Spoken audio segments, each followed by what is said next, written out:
அனைவருக்கும் வணக்கம் நண்பா. Welcome back to our TN வேலைவாய்ப்பு சேனல்.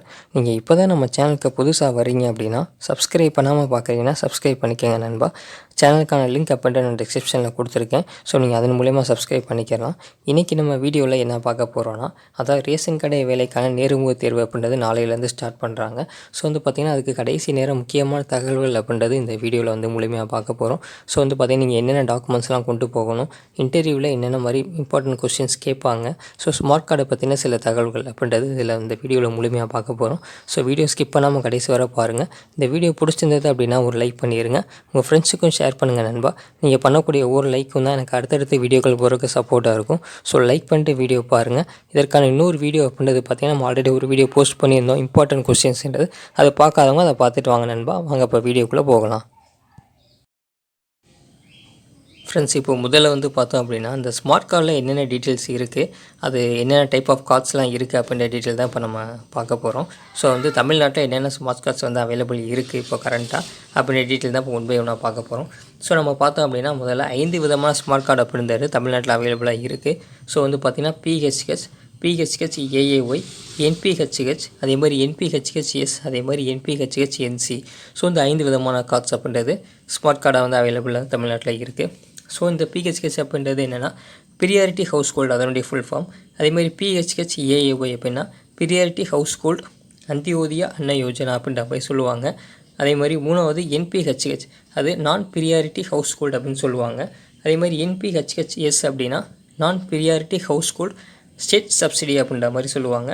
5வது என்பிஹெச்ஹெச் என்சி அப்படின்னு கொடுத்துருக்காங்க. ஸோ இது பார்த்திங்கன்னா நான் priority household no commodity அப்படின்ற மாதிரி இதற்கான ஒரு 5 விதமான ஸ்மார்ட் கார்டு இருக்குது. ஸோ இதனுடைய ஃபுல் ஃபார்ம் அப்படின்றது இப்போ நான் உங்களுக்கு சொல்லியிருக்கேன். ஸோ இது பார்த்துக்கோங்க. இதுவே பார்த்திங்கன்னா கேள்விகளாக கூட கேட்கலாம். என்னென்ன ஸ்மார்ட் கார்ட்ஸ் இருக்குது, அதோடைய ஃபுல் ஃபார்ம் சொல்லுங்கள், இந்த மாதிரி கூட கொஸ்டின்ஸ் கேட்கலாம். இப்போ இந்த 5 விதமான கார்டில் என்னென்ன சலுகைகள் இருக்குது அப்படின்றத அடுத்து நம்ம பார்க்கலாம். ஃப்ரெண்ட்ஸ், இப்போ முதல்ல பார்த்தோம் அப்படின்னா ப்ரியாரிட்டி ஹவுஸ் ஹோல்டு, அதாவது முன்னுரிமை குடும்ப அட்டைகளில் என்ன சொல்கிறாங்க அப்படின்னா, இந்த குடும்ப அட்டைதாரர்களுக்கு அரிசி உள்ளிட்ட அனைத்து பொருட்களும் பார்த்தோம் அப்படின்னா நியாய விலை கடையிலேருந்து விநியோகிக்கப்படுகின்றன அப்படின்னு கொடுத்துருக்காங்க. ஸோ அடுத்து முன்னுரிமை குடும்ப அட்டைகள் அந்தியோதயா அன்ன யோஜனா, அதாவது பிஹெச்ஹெச் ஏஏஒய் கார்டுகளுக்கு பார்த்தோம் அப்படின்னா 35 கிலோ அரிசி உள்ளிட்ட அனைத்து பொருட்களும் நியாய விலை கடையிலேருந்து விநியோகிக்கப்படுகின்றன கொடுத்துருக்காங்க. ஸோ 3வது முன்னுரிமையற்ற குடும்ப அட்டைகள், அதாவது நான் ப்ரியாரிட்டி ஹவுஸ் ஹோல்டு கார்டுக்கு அரிசி உள்ளிட்ட அனைத்து பொருட்களும் நியாய விலை கடையிலிருந்து விநியோகிக்கப்படுகின்றன கொடுத்துருக்காங்க. ஸோ அடுத்து பார்த்தோம் அப்படின்னா முன்னுரிமை அற்ற குடும்ப அட்டைகள், அதாவது பார்த்திங்கன்னா சர்க்கரை விருப்ப குடும்ப அட்டைகள் கொடுத்துருக்காங்க. ஸோ வைத்திருக்கும் குடும்ப அட்டைதாரர்களுக்கு அரிசி தவிர பிற அத்தியாவசிய பொருட்கள் நியாய விலை கடையிலிருந்து விநியோகிக்கப்படுகின்றன அப்படின்னு கொடுத்துருக்காங்க. ஸோ பார்த்தோம் அப்படின்னா அதில் அரிசி தவிர மற்ற பொருட்கள் அப்படின்றது விநியோகிக்கப்படுகின்றன கொடுத்துருக்காங்க. அடுத்து பார்த்தோம் அப்படின்னா முன்னுரிமை அற்ற குடும்ப அட்டைகள் எப்பொருளும் இல்லாதவை, இது பார்த்திங்கன்னா நான் ப்ரியாரிட்டி ஹவுஸ் ஹோல்டு என்சி அப்படின்ற மாதிரி சொல்லுவாங்க.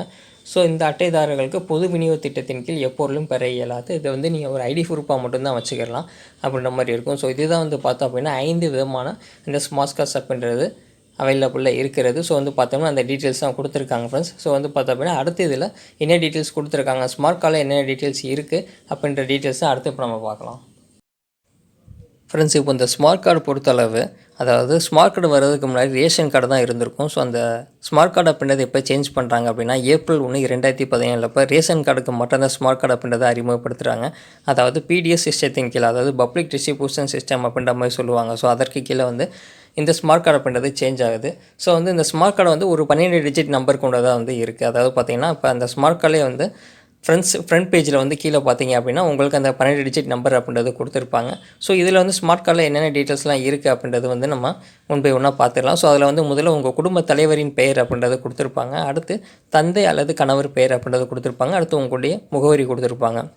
ஸோ இதுதான் ஃப்ரண்ட் பேஜில் இருக்கக்கூடியது. ஃப்ரண்ட் பேஜிலே பார்த்தோம்னா லெஃப்ட் சைடு அந்த ஸ்மார்ட் கார்டோட நம்பருக்கு மேலே குடும்ப தலைவரோட அந்த புகைப்படம் அப்படின்றது பார்த்திங்கன்னா கொடுத்துருப்பாங்க. இது ஃப்ரண்ட் பேஜில் இருக்கும். பேக் சைடு அப்படியே திருப்பினீங்கன்னா உங்களுக்கு அதில் குடும்பத்தில் உறுப்பினர்களின் எண்ணிக்கை அப்படின்றது எத்தனை பேர் இருக்காங்களோ அந்த டீட்டெயில்ஸ் பேர் எல்லாமே கொடுத்துருப்பாங்க. சென்டரில் QR கோட் அப்படின்றது இருக்கும். ஸோ அந்த QR கோட் நீங்கள் பயன்படுத்தி தான் உங்களுடைய பொருட்கள் அப்படின்றது நீங்கள் ரேஷன் கடையில் வாங்க முடியும். இது ஸ்மார்ட் கார்டில் இருக்கக்கூடிய தகவல். இப்போது நம்ம அடுத்து இந்த ரேஷன் கடை ரிலேட்டடாக என்னென்ன கொஸ்டின்ஸ்லாம் ப்ரீவியஸாக கேட்டிருக்காங்க. ஸோ இப்போ நம்ம என்னென்ன இம்பார்ட்டண்ட்டாக பார்த்துக்கலாம், அதாவது கடைசி நேர டிப்ஸ் மாதிரி நம்ம என்னென்ன கொஞ்சம் ரிமைண்டர் பண்ணிக்கலாம் அப்படின்றது இப்போ நம்ம அடுத்து ஒன் பை ஒன்னாக பார்க்க போகிறோம். ஃப்ரெண்ட்ஸ் இப்போ இந்த ரேஷன் கடை ரிலேட்டடாக நம்ம பார்க்குறப்ப முதல்ல இந்த ரேஷன் ஷாப்க்கான கஸ்டமர் கேர் நம்பர் அப்படின்றது கொடுத்துருப்பாங்க. ஸோ அது என்ன நம்பர் அப்படின்ற மாதிரி கேட்கலாம். ஸோ அது வந்து பார்த்திங்கன்னா 1967, அதாவது 1967. அது வந்து ரேஷன் ஷாப்க்கான கஸ்டமர் கேர் நம்பர். ஸோ வந்து பார்த்தோம் அப்படின்னா அடுத்து இம்பார்ட்டண்ட்டாக இருக்கக்கூடியது ஆர்டிஐ ஆக்ட். அது ஆர்டிஐ ஆக்ட் வந்து எப்போ கொண்டு வந்தாங்க அப்படின்ற மாதிரி கூட இயர்ஸ் கேட்கலாம். ஸோ 2005 அப்படின்ற மாதிரி கூட நம்ம அதை சொல்கிற மாதிரி இருக்கும். அடுத்து வந்து பார்த்திங்கன்னா தமிழ்நாட்டில் மொத்த சேமிப்பு கிடங்குகள் எத்தனை அப்படின்ற மாதிரி கூட கேட்கலாம். ஸோ அந்த மாதிரி ரிலேட்டாக இருக்கக்கூடிய கொஸ்டின்ஸ்லாம் பார்த்துக்கோங்க. அதேமாதிரி ரேஷன் கடைகளுடைய அந்த என்ன கலரில் வந்து பெயிண்ட் அடிச்சிருப்பாங்க அப்படின்ற மாதிரி கேட்கணும். ஸோ வந்து பார்த்திங்கன்னா ப்ளூ கலரில் வந்து பார்த்திங்கன்னா பெயிண்ட் அப்படின்றத அடிச்சிருப்பாங்க. அதேமாதிரி one nation one ration card வந்து ஒரே நாடு ஒரே ரேஷன் கடை பண்ணுற மாதிரி. ஸோ இது வந்து எப்போ அறிமுகப்படுத்தினாங்கன்னு பார்த்தீங்கன்னா 2019 வந்து அறிமுகப்படுத்தியிருப்பாங்க. அதேமாதிரி நுகர்வோர் பாதுகாப்பு சட்டம் அப்படின்றது 1986 வந்து பார்த்திங்கன்னா அந்த நுகர்வோர் பாதுகாப்பு சட்டம் அப்படின்றது கொண்டு வந்திருப்பாங்க. ஸோ அத்தியாவசிய பொருட்கள் சட்டம் அப்படின்றது 1955 வந்து கொண்டு வந்திருப்பாங்க. அடுத்து ரேஷன் கடை வேலைக்கான அந்த நேரம், அதாவது ரேஷன் கடை வந்து என்ன டைமிங்கில் ஓப்பனில் இருக்கும் அப்படின்னு பார்த்தீங்கன்னா மார்னிங் 9 மணிலேருந்து 1 மணி வரை, அதேமாதிரி மதியம் 2 மணிலேருந்து 6 மணி வரை பார்த்திங்க அப்படின்னா ரேஷன் ஷாப் வந்து ஓப்பனில் வந்து வேலை நேரம் அப்படின்ற மாதிரி கூட கேட்கலாம் உங்களுக்கு. ஸோ இந்த மாதிரி வந்து இம்பார்ட்டண்டான கொஸ்டின்ஸ் அப்படின்றது அவங்க கேட்கலாம். இது வந்து பார்த்திங்கன்னா நம்ம கொஞ்சம் இம்பார்ட்டண்டான கொஸ்டின், எக்ஸ்பெக்டட் கொஸ்டின் அப்படின்ற மாதிரி சொல்லியிருக்கோம். ஸோ இது போக வந்து நீங்கள் அதாவது தமிழ்நாடு பிடிஎஸ் சிஸ்டம், அதாவது டிஎன்பிடிஎஸ் அப்படின்ற வெப்சைட்டில் போனீங்க அப்படின்னா உங்களுக்கு இன்னும் பல தகவல்கள் அப்படின்றது பார்த்திங்கன்னா அதில் கொடுத்துருப்பாங்க. ஸோ அது வந்து ஒன் பை ஒன்னாக செக் பண்ணிக்கோங்க. அதேமாதிரி அந்த மிஷினை பற்றின டீட்டெயில்ஸ் அப்படின்றது கேட்பாங்க. ரேஷன் ஷாப்பில் வந்து நீங்கள் அந்த ரேஷன் கார்டு கொடுக்குறீங்க. ஸோ அந்த QR கோடு ஸ்கேன் பண்ணக்கூடிய மிஷின் வந்து பார்த்திங்க அப்படின்னா என்ன நேமில் இருக்குன்றது கூட கேட்கலாம். அதாவது OASYS அப்படின்ற மாதிரி கொடுத்துருப்பாங்க. ஸோ இதெல்லாம் வந்து பார்த்தோம் அப்படின்னா இம்பார்ட்டன் அந்த மிஷின் பற்றி நீங்கள் தெரிஞ்சுக்க வேண்டிய சேல்ஸ்மேன் அப்படின்றது அந்த மிஷினில் தான் உங்களுக்கு வந்து ஒர்க் அப்படின்றது இருக்கும். கார்டு ஸ்கேன் பண்ண இந்த மாதிரி டீட்டெயில்ஸ் எல்லாமே இருக்கும். ஸோ வந்து பார்த்தோம்னா மிஷினோட நேம் அப்படின்றது நீங்கள் செக் பண்ணிக்கோங்க. இந்த வெப்சைட்டில் போனீங்க அப்படின்னா உங்களுக்கு முழுமையான தகவல் அப்படின்றது இருக்கும். ஸோ நீங்கள் அடிஷ்னல் தகவல் அப்படின்றது நீங்கள் லாஸ்ட் ஃப்ரெண்ட்ஸ் இப்போ கொஸ்டின்ஸ் பொறுத்தளவு இந்த மாதிரி தான் இருக்கும். அதேமாதிரி உங்களுக்கு அடிஷ்னலாக வந்து பார்த்தோம் அப்படின்னா தமிழ்நாட்டில் இருக்கக்கூடிய மினிஸ்டர்ஸ் நேம் அப்படின்றத பார்த்துக்கோங்க. உங்களுடைய மாவட்டத்தில் இருக்கக்கூடிய மாவட்ட ஆட்சித்தலைவர் பேர் அப்படின்றத தெரிஞ்சுக்கோங்க. ஸோ வந்து பார்த்திங்கன்னா கூட்டுறவுத்துறை அமைச்சர் நேம் அப்படின்றதெல்லாம் பார்த்துக்கோங்க. ஸோ இந்த மாதிரி பேசிக்காக இருக்க கொஸ்டின்ஸ் வந்து கேட்பாங்க. இது போக அடிஷ்னலாக வந்து உங்களுடைய மாவட்டத்தில் ஏதாவது ஸ்பெஷலாக இருக்குது, அதாவது பார்த்திங்கன்னா உங்களுடைய மாவட்டத்தில் ஃபேமஸ் என்னன்னு கேட்டு அதை பற்றி ரிலேட்டாக கொஸ்டின்ஸ் கூட கேட்கலாம். இந்த மாதிரி வந்து ஒரு டைப் ஆஃப் கொஸ்டின்றது இருக்கும். இல்லை நம்ம ப்ரீவியஸாக வீடியோலேயே வந்து நம்ம சொல்லியிருந்தோம். ஸோ வந்து பார்க்காதவங்க அந்த வீடியோ செக் பண்ணி பாருங்கள். இப்போ டாக்குமெண்ட்ஸ் பொறுத்தளவு பார்த்தா அப்படின்னா என்னென்ன டாக்குமெண்ட்ஸ் கொண்டு போகணுமோ ஆன்லைனில் நீங்கள் என்னென்ன அப்ளை பண்ணியிருக்கீங்களோ அந்த டாக்குமெண்ட்ஸ் வந்து நீங்கள் கொடுத்துருக்கீங்களோ அந்த டீட்டெயில் கம்பல்சரி நீங்கள் கொண்டு போகணும்.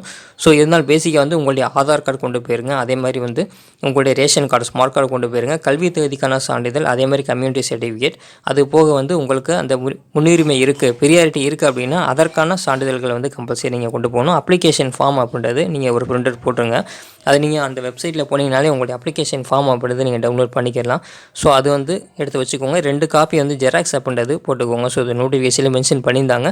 ஒரு 4 ஃபோட்டோ அப்படின்றதுமே நீங்கள் கையில் வச்சுக்கோங்க. அடிஷ்னலாக ஏதாவது சர்டிஃபிகேட்ஸ் உங்களுக்கு இருக்குது அப்படின்னாலுமே அதை நீங்கள் கொண்டு போங்க. நம்ம ஒரு சர்டிஃபிகேட் இல்லாமல் வெளியே வந்துடக்கூடாது. ஸோ வந்து எக்ஸ்ட்ரா உங்களுக்கு சர்டிஃபிகேட் இருக்குது அப்படின்னா நீங்கள் அதை வந்து கையில் வச்சுக்கோங்க ஃப்ரெண்ட்ஸ். ஸோ பேசிக்காக வந்து இப்போ என்னென்ன கொஸ்டின்ஸ் கேட்பாங்க அப்படின்றது நம்ம ஓரளவு வந்து பார்த்திங்கன்னா எக்ஸ்பெக்டட் கொஸ்டின் அப்படின்ற இந்த வீடியோவில் வந்து நம்ம முழுமையாக பார்த்தாச்சு. ஸோ நாளைக்கு வந்து போகிறவங்களுக்கு all the best friends. So வந்து பார்த்திங்கன்னா நாளைக்கு நல்லா போய் இன்டர்வியூ அட்டன் பண்ணுங்கள். நாளைக்கு ஈவினிங் வந்து நம்ம ஒரு வீடியோ வந்து போஸ்ட் பண்ணலாம். ஸோ என்ன மாதிரி கொஸ்டின்ஸ்லாம் கேட்டிருக்காங்க அப்படின்னா நம்ம ஸ்டூடெண்ட்ஸ்ட்டு ஒரு ஃபீட்பேக் கேட்டு அது ஒரு வீடியோவே நம்ம நாளைக்கு ஈவினிங் வந்து அப்லோட் பண்ணுவோம். அடுத்து வந்து பார்த்திங்கன்னா பேக்கர்ஸ் போகிறவங்களுக்கு அது கொஞ்சம் ஒரு அப்டேட்டாக இருக்கும். ஸோ வந்து பார்த்திங்கன்னா என்ன மாதிரி கொஸ்டின்ஸ்லாம் கேட்டிருக்காங்க அப்படின்றது அவங்களுக்கு ஒரு அப்டேட் கொடுக்குற மாதிரி இருக்கும். ஸோ நாளைக்கு ஈவினிங் வந்து கம்பல்சரி ஒரு வீடியோ அப்படின்றத நம்ம போஸ்ட் பண்ணலாம் ஃப்ரெண்ட்ஸ். நீங்கள் செக் பண்ணி பாருங்கள். தொடர்ந்து நம்ம சேனலுக்கு வந்து ஆதரவு கொடுத்துட்டே இருங்க ஃப்ரெண்ட்ஸ். உங்களுடைய ஃப்ரெண்ட்ஸுக்கும் ஷேர் பண்ணுங்கள். அந்த வீடியோ பிடிச்சிருந்ததுன்னா ஒரு லைக் பண்ணிடுங்க ஃப்ரெண்ட்ஸ். Okay, thank you.